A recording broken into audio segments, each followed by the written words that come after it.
বাংলাদেশের সর্বশেষ গুরুত্বপূর্ণ আপডেট সংবাদে আপনাকে স্বাগত। শুরুতেই সংবাদ শিরোনাম, পরে বিস্তারিত। শুরুতেই জানাবো, চীনের বাঁধের বদলে বাঁধ, হিমালয়ে পানি নিয়ে যুদ্ধ ভারত ও চীন। সবচেয়ে বেশি ক্ষতিগ্রস্ত হবে বাংলাদেশ। শান্ত পাহাড়ের মাঝ দিয়ে বয়ে গেছে সিয়াং নদী। এই নদীর উপর ভারতের উত্তর পূর্বাঞ্চলেও অরুণাচল প্রদেশে কৃষিজীবী সম্প্রদায়ের জীবন জীবিকা নির্ভরশীল। কিন্তু এই নদীর উপর দেশের বৃহত্তম বাঁধ নির্মাণের পরিকল্পনা করছে চীন। বাঁধ নির্মাণ ঠেকাতে গত ৭ মাসে সরকারের বিরুদ্ধে আন্দোলন করছে স্থানীয় বাসিন্দারা। ২০১৭ সালে এই নদীর উপর বাঁধ নির্মাণ করতে একটি প্রকল্প প্রস্তাব করেছে ভারত সরকার। এ বিষয়ে দুই দেশ যদি বাঁধ নির্মাণ করে সবচেয়ে বেশি বিপদে পড়বে বাংলাদেশ। বাংলাদেশে ব্রহ্মপুত্র এই নদ শুকিয়ে যাওয়ার সম্ভাবনা। এতে বাংলাদেশে ভয়ঙ্কর বিপর্যয় নেমে আসবে। এ বিষয়ে গুরুত্বপূর্ণ সংবাদ জানাবো, সঙ্গেই থাকুন।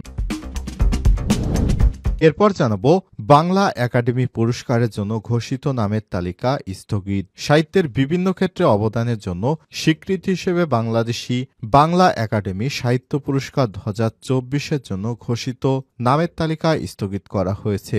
শনিবার ২৫শে জানুয়ারি নিজের ভেরিফাইড ফেসবুক পোস্ট থেকে এক পোস্টে এসব তথ্য জানিয়েছেন সাংস্কৃতিক উপদেষ্টা মোস্তফা সরোয়ার ফারুকী।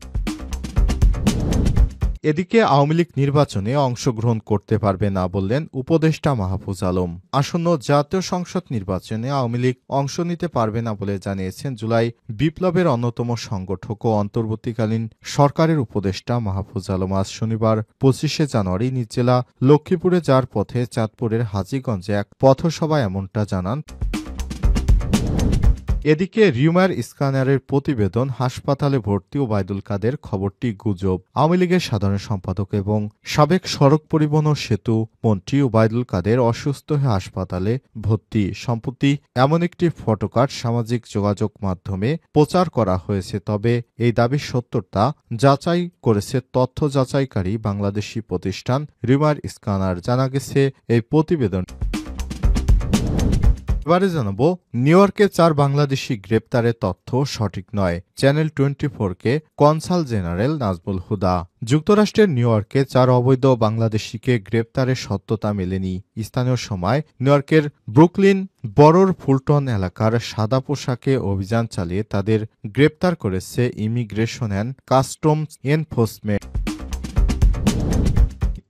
এবং সর্বশেষ জানাবো, বিমানে জরুরি অবতরণের সময় গুরুতর আহত ৬, অল্পের জন্য বেঁচে যান ২৪৫ জন আরোহী। ইউনাইটেড এয়ারলাইন্সের ফ্লাইটে ভয়াবহ পরিস্থিতি সৃষ্টি হয়। প্রযুক্তিগত ত্রুটির কারণে ফ্লাইটটিকে নাইজেরিয়ার লাগোসের মুলতারা মোহাম্মদ আন্তর্জাতিক বিমানবন্দরে জরুরি অবতরণ করতে বাধ্য হয় পাইলট। বোয়িং ৭৮৭/৮ ড্রিমলাইনারটি মূলত ওয়াশিংটন ডালাস আন্তর্জাতিক বিমানবন্দরের উদ্দেশ্যে যাত্রা করছিল। বিমানে ২৪৫ জন যাত্রী, ৮ জন ফ্লাইট অ্যাটেন্ডেন্ট এবং ৩ জন পাইলট ছিলেন। খবর দ্য হিন্দুস্তান টাইমসের। প্রিয় দর্শক, এতক্ষণ শুনছিলেন সংবাদ শিরোনাম, এবারে বিস্তারিত। তবে তার আগে বন্ধুরা, অনুরোধ থাকবে সংবাদটিতে একটি লাইক দিন। এই চ্যানেলে আপনি নতুন হয়ে থাকলে আমাদের সংবাদটি দেখতে দেখতে চ্যানেলটি সাবস্ক্রাইব করে রাখুন। কমেন্ট করে আপনার মূল্যবান মতামত জানিয়ে দিন আপনি বিশ্বের কোন দেশ থেকে বা বাংলাদেশের কোন স্থান থেকে আমাদের সংবাদটি দেখছেন এবং শুনছেন। এবারে বিস্তারিত। বাঁধের বদলে বাঁধ, হিমালয়ে পানি নিয়ে যুদ্ধে ভারত ও চীন। সবচেয়ে ক্ষতি হবে বাংলাদেশের। শান্ত পাহাড়ের মাঝ দিয়ে বয়ে গেছে সিয়াং নদী, যার বাংলাদেশে এই নদীর নাম ব্রহ্মপুত্র।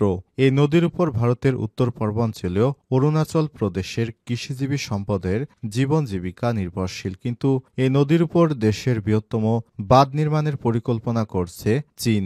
বাঁধ নির্মাণ ঠেকাতে গত মাসে সরকারের বিরুদ্ধে আন্দোলনও করছে স্থানীয় আদিবাসীরা। ২০১৭ সালে এই নদীর উপর বাঁধ নির্মাণ করতে একটি প্রকল্প প্রস্তাব করে ভারত সরকার। বর্তমান কর্মকর্তারা এটির বাস্তবতা জরিপ চালাচ্ছে। $১৩.২ বিলিয়ন সিয়াং অপার মাল্টিপার্স প্রজেক্টে একটি জলাধার তৈরি করবে। এটি ৯ বিলিয়ন ঘনমিটার পানি ধারণ করতে সক্ষম। কাজ সম্পূর্ণ হলে ১১,০০০ মেগাওয়াট বিদ্যুৎ উৎপাদন করবে, যা ভারতের অন্য কোনো জলবিদ্যুৎ প্রকল্পের চেয়ে বেশি। তবে স্থানীয়রা সতর্ক করে বলেছে, এই বাঁধ নির্মাণ হলে অন্তত 20টি গ্রাম ডুবে যাবে এবং প্রায় 2 ডজন গ্রাম আংশিকভাবে ডুবে যাবে, ফলে হাজার হাজার বাসিন্দা তাদের ঘরবাড়ি হারাবে। স্থানীয়দের প্রতিবাদ বাড়তে থাকায় ভারতীয় জনতা পার্টি বিজেপি এর নেতৃত্বাধীন রাজ্য সরকার প্রতিবাদ থামাতে প্যারামিলিটারি বাহিনী মোতায়েনের আদেশ দিয়েছে, যদিও এখন পর্যন্ত কোনো সংঘর্ষের ঘটনা ঘটেনি। তবে ভারতের এই বাঁধ নির্মাণের পেছনে রয়েছে চীনের আধিপত্যকে চ্যালেঞ্জ জানানো। গত মাসে চীন তিব্বতের মেদক অঞ্চলে ইয়ারলুং ঝাংবোর উপর বিশ্বের সবচেয়ে বড় এবং সবচেয়ে উচ্চাকাঙ্ক্ষী বাঁধ নির্মাণের অনুমোদন দিয়েছে। ভারতীয় সীমান্তে নদীটি প্রবেশের আগে সেটির উপর এই বাঁধ স্থাপিত হবে। সিয়াং নদী তিব্বতের কৈলাস পর্বতের কাছে উৎপন্ন হয়েছে, সেখানে এটি ইয়ারলুং ঝাংবো নামে পরিচিত। তারপর এটি অরুণাচল প্রদেশে প্রবেশ করেছে এবং আরও প্রশস্ত হয়ে ওঠে। ভারতের বেশিরভাগ অংশে এটি ব্রহ্মপুত্র নদ নামে পরিচিত।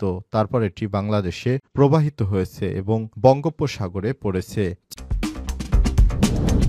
আওয়ামী লীগ নির্বাচনে অংশগ্রহণ করতে পারবে না মাহফুজ আলম।